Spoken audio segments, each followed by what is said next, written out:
In today's video, we are going to cover how to build a meal plan in Notion. Start by opening Notion and creating a new page that will hold your meal planner.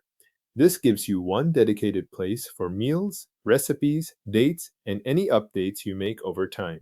You can name the page based on how you plan to use it, whether that is for 1 week at a time or for a longer schedule. Once the page is open, insert a table database.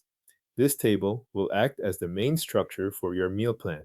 Each row will represent one meal, and each column will store a different kind of detail about that meal. Using a database here makes it easier to view, sort, and update your plan without moving information around manually. After the table is in place, add the properties you want to track.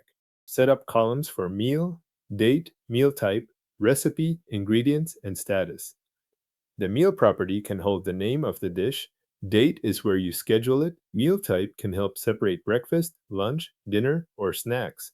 Recipe can store a link, note, or page reference. Ingredients gives you a place to list what you need.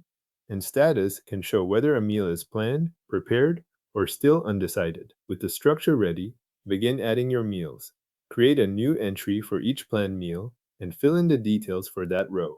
Add the meal name, assign a date, choose the meal type, and include the recipe and ingredients if you want them available in the same place. Set the status for each entry as you go, so the planner also reflects where each meal stands. Next, create a calendar view for the same database. This lets you see your meals arranged by date instead of only as rows in a table. Make sure the calendar is using the date property, since that is what places each meal on the schedule. This view is useful when you want to look across a week or month and see how meals are distributed. After that, organize the plan in a way that matches how you want to use it. You can apply filters, sorting, or grouping to arrange meals by week, by meal type, or by status. For example, you might sort by date to keep the schedule in order, or group by meal type to separate lunches from dinners. These view options help you focus on one part of the plan at a time without changing the underlying entries. As your schedule or preferences change, return to the database and update it. Edit existing meals, move them to new dates, or add new entries when needed.